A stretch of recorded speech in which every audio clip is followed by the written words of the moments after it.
Hi there, I'm Iris Matthews, a romance author, and we are back to reading from The House in the Cerulean Sea, the 2020 novel by T.J. Klune. We're taking a big leap through the book, coming up to chapters 17 and 18. I strategically chose to skip the central middle part of the book because I suggest you go read it and find out more about the 6 amazing children at the orphanage for yourself. Mostly I wanted to focus on Linus Baker and his journey, the beginning of the book where we have the status quo and the setup, and then his reflections back on what he has learned as he's transformed and grown. So here we go. On page 337 of my copy. Linus sat on the porch. There was a faint light in the east. The stars were bright. His luggage was beside him. Calliope, too, in her crate, though she wasn't amused at the early hour. Linus could commiserate, especially since he hadn't slept a wink. He took a deep breath. It came out in a mist. I think it's time. He stood. He grabbed his luggage and the crate and stepped off the porch. Just you, then? The attendant asked cheerily as he stepped off the train. Don't usually see people leaving this late in the season. Going home, Linus muttered as he handed over his ticket. Ah, the attendant said. No place like home, or so I'm told. Me, I like riding the rails.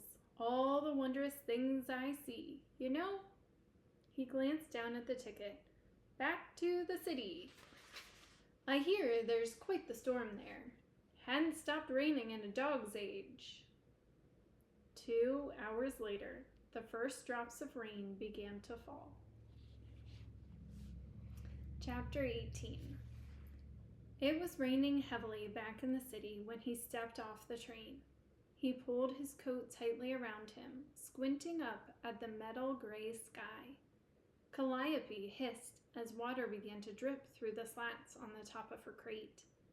He picked up his suitcase and walked toward the bus stop. The bus was late. Of course it was. He took off his coat and put it on top of Calliope's crate. It did the job. For now. He sneezed. He hoped he wasn't getting sick. That would be just his luck, wouldn't it? 20 minutes later, the bus came, tires sluicing water. The doors slid open. Linus was soaked as he stepped onto the bus. Hello, he said to the driver. The driver grunted in response as Linus struggled to swipe his pass. The bus was mostly empty. There was a man in the back, head pressed against the window, and a woman who eyed Linus suspiciously. He took a seat away from them. Almost home, he whispered to Calliope. She didn't respond. He looked out the window as the bus pulled away from the train station. A sign next to the train station caught his eye. On it, a family was at a picnic in the park. The sun was shining. They sat on a checkered blanket, and the wicker basket sitting between them was open and overflowing with cheeses and grapes and sandwiches with the crust cut off. The mother was laughing. The father was smiling.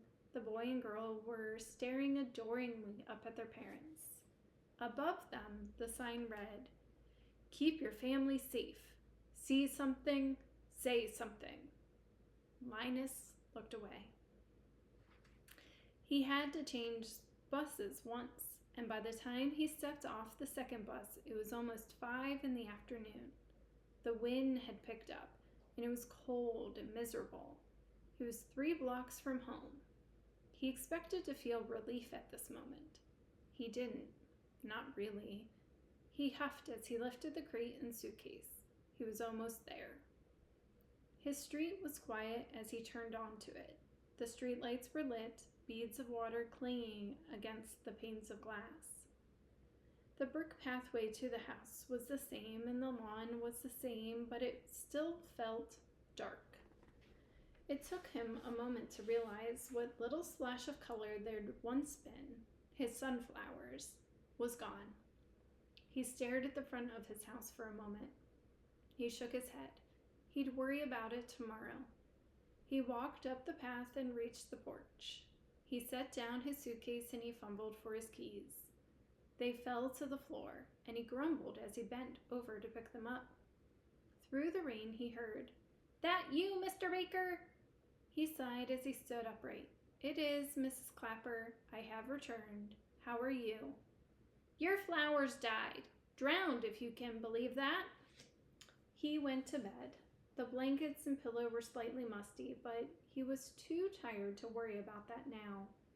He stared at the ceiling for a long time. Eventually, he slept. He dreamed of an island in the ocean. On Sunday, he cleaned.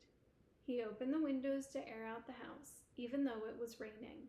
He scrubbed the floors. He wiped the walls. He washed the counters. He changed the sheets on the bed. He took a toothbrush to the grout on the tile in the bathroom. He swept. He mopped. His back was aching by the time he finished. He went to the suitcase at the end of the bed. He laid on its side and unlatched the buckles. He lifted the lid and froze. There, on top of his folded clothes, on top of files, on top of rules and regulations, was a brown envelope. He hadn't put it in there, at least he didn't think he had. He lifted the envelope. It felt stiff in his hands. On the top were 2 words written in black, blocky letters. "Don't forget." He slid the envelope open. Inside was a photograph.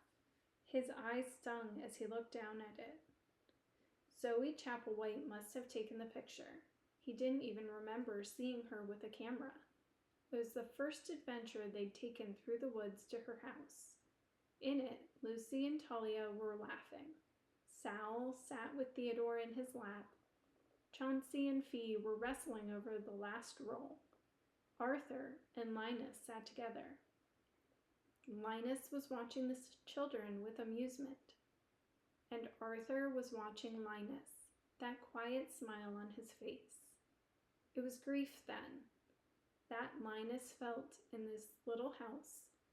Grief, bright and glassy, unlike anything he'd ever experienced before. His alarm went off bright and early Monday morning.